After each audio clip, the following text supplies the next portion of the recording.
आदेश जय श्री महाकाल। बहुत सारे साधक इस बात को लेकर परेशान रहते हैं कि लंबे समय से वो माँ भगवती की उपासना कर रहे हैं, लेकिन फिर भी शक्तियों से सही तरीके से नहीं जुड़ पाते हैं अथवा उनका सही प्रकार से मार्गदर्शन प्राप्त नहीं कर पाते हैं। कई सारे साधकों के साथ में ये समस्या होती है कि वो माँ लक्ष्मी की आराधना एक लंबे समय से कर रहे होते हैं, लेकिन उनका ये कहना होता है कि उनके पास में पर्याप्त धन की व्यवस्था नहीं हो पा रही है, जैसे कि वो एक आशा रखते हैं। साथ ही बहुत सारे साधकों का ये कहना होता है कि हनुमान जी के वे नियमित उपासक हैं, लेकिन फिर भी उन्हें उनकी आराधना का पूर्ण फल प्राप्त नहीं हो पा रहा है। और बहुत सारे साधक ऐसे भी हैं जिनका ये कहना होता है कि वे माँ सरस्वती की साधना करते हैं, लेकिन अक्सर उनके द्वारा कही हुई बातें अथवा उनके मुंह से निकली हुई बातें उनके लिए ही भारी पड़ जाती है। तो आखिर क्या है वो वजह जिस वजह से आप अथवा ऐसे साधक अपनी साधना अथवा आराधना का पूर्ण फल प्राप्त नहीं कर पाते? आज के वीडियो में हम इसी विषय पर चर्चा करेंगे। देखिए, आध्यात्मिक शक्तियाँ कई सारी नियमावलियों पर चलती है, जिनमें से कुछ दृश्य हैं और कुछ अदृश्य नियमावलियाँ हैं। तो जो दृश्य नियमावली है उन सब के विषय में अधिकांश लोग परिचित होते हैं, अधिकांश लोग उस विषय में जानते हैं, लेकिन अदृश्य नियमावलियों से हर कोई परिचित नहीं होता। कारण अदृश्य नियमावली कहीं भी वर्णित नहीं होती है अथवा कहीं भी उल्लेखित नहीं होती है। यही वजह है कि अदृश्य नियमावलियों को ना समझ पाने के कारण एक साधक अथवा साधिका अपनी साधना अथवा आराधना का उचित अथवा पूर्ण फल प्राप्त नहीं कर पाते। तो ऐसी ही आध्यात्मिक जगत की एक अदृश्य नियमावली है संयुक्त इष्ट आराधना, अर्थात शक्तियों की संयुक्त आराधना। और इस आराधना के अंतर्गत वो आराधना आती है जिसमें कि शक्तियों को संयुक्त रूप से भजा जाता है अथवा उनकी आराधना की जाती है। अभी जैसे कि आपने शुरुआत में सुना होगा, मैंने जिक्र किया था माँ लक्ष्मी, माँ भगवती, हनुमान जी, इन सब की आराधनाओं का। तो क्या होता है कि जो कई सारे साधक होते हैं वो मात्र एक ही शक्ति की उपासना करते हैं, जबकि बहुत सारी शक्तियाँ ऐसी हैं जो कि संयुक्त इष्ट आराधना नियमावली के अंतर्गत चलती है। अर्थात जब आप एक इष्ट की उपासना करते हैं तब आपको साथ में उनसे जुड़ी दूसरी शक्ति की भी उपासना अथवा आराधना करनी होती है, फिर चाहे वो शक्ति उनसे किसी भी तरीके से क्यों ना जुड़ी हो। तो यहाँ पर यही होता है कि जो लोग लक्ष्मी जी की आराधना करते हैं वो विष्णु जी को नहीं भजते हैं, अर्थात नारायण की भक्ति नहीं करते हैं।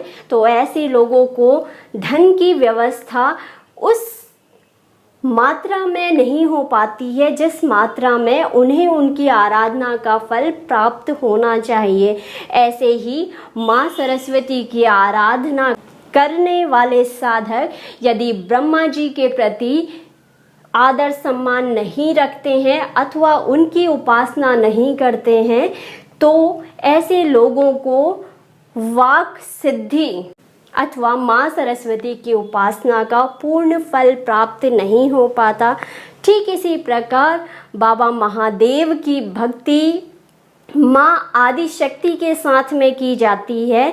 और बहुत सारे साधक ऐसे होते हैं जो कि सिर्फ माँ आदि शक्ति की उपासना करते हैं, क्योंकि वो उन्हें शक्तियों का मूल समझते हैं, लेकिन बाबा महादेव को वो भिन्न समझते हैं और बाबा महादेव को वो सम्मान नहीं दे पाते जो कि उन्हें देना चाहिए, जिस वजह से बाबा महादेव की उन पर कृपा नहीं हो पाती और वो शक्तियों से सही तरीके से जुड़ नहीं पाते। क्योंकि शक्तियों से सही तरीके से जुड़ने के लिए ज्ञान की आवश्यकता होती है और ज्ञान का जो मूल है वो बाबा महादेव हैं।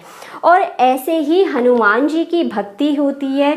जब कोई साधक हनुमान जी की आराधना करता है लेकिन राम जी के प्रति उसके वो भाव नहीं होते जो भाव वो हनुमान जी के प्रति रखता है, तो ये भी साधक के जीवन में वो अनुकूलन नहीं लेकर के आ पाता जो कि उसे हनुमान जी की भक्ति से वास्तविकता में प्राप्त होना चाहिए।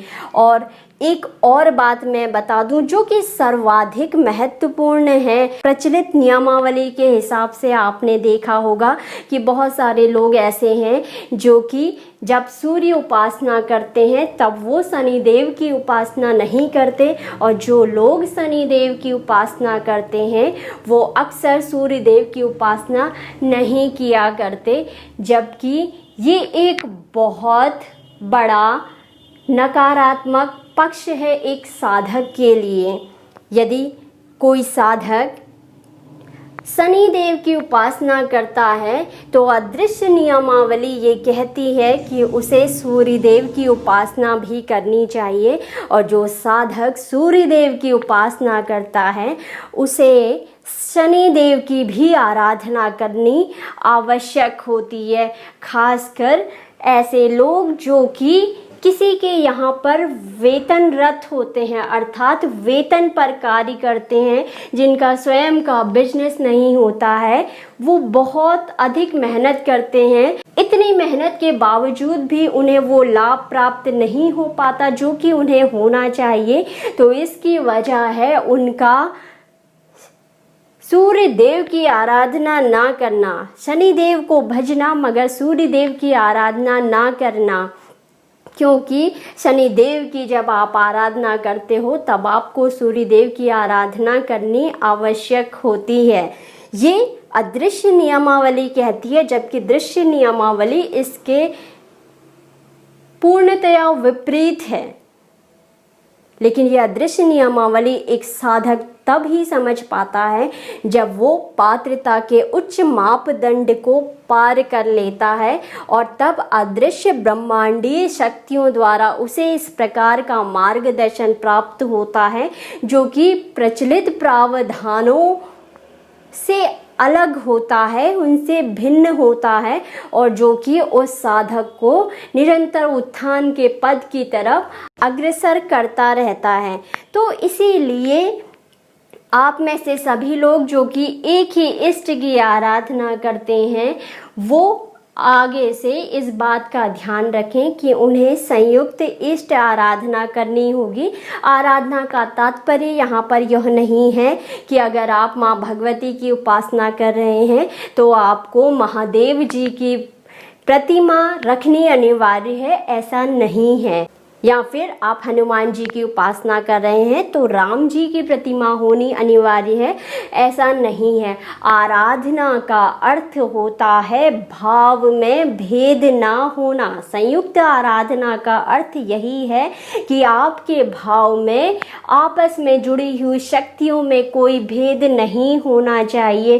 अर्थात माँ आदि शक्ति की उपासना के साथ में बाबा महादेव की उपासना आपकी तभी पूर्ण मानी जाएगी जबकि आप इन दोनों शक्तियों में कोई भेद ना रखते हो। ऐसे ही राम जी की गई कोई भी उपासना आपकी तभी सफल होगी जब महादेव के प्रति आपके मन में वही सम्मान भाव होगा जो सम्मान भाव आप श्री राम जी के प्रति रखते हैं। तो ये थे ब्रह्मांडीय अदृश्य नियमावली आध्यात्मिक जगत की, जो कि जब आप जान लेते हैं तब आप अपनी उपासना का वो फल प्राप्त करने लगते हैं जो कि आपको अभी तक प्राप्त नहीं हो पा रहा था। तो ऐसे जितने भी आराधक अथवा साधक हैं जो कि अभी तक एक ही शक्ति की उपासना करते थे और इस नियम से परिचित नहीं थे, इस नियमावली को जानते नहीं थे, तो उनसे मैं यही कहना चाहूँगी कि आज से इस नियमावली को अपने जीवन में उतार लीजिए और आपस में जो जुड़ी हुई शक्तियाँ हैं अर्थात संयुक्त जो इष्ट शक्तियाँ हैं उनमें कोई भेद ना समझें और उनकी समान भाव से आराधना करें, तभी आपको आपकी साधना अथवा आराधना का पूर्ण फल प्राप्त होने लगेगा और यह फल आप प्रत्यक्ष रूप से अपने जीवन में देख पाएंगे, क्योंकि पहले का अनुभव भी आपके पास है और अब जो अनुभव आप करेंगे वो भी आपका स्वयं से अनुभूत होगा। तो इसीलिए आज से इसी नियम के आधार पर साधना करिए और अपनी साधना और आराधना अथवा उपासना का पूर्ण लाभ प्राप्त करिए। आदेश। जय श्री महाकाल।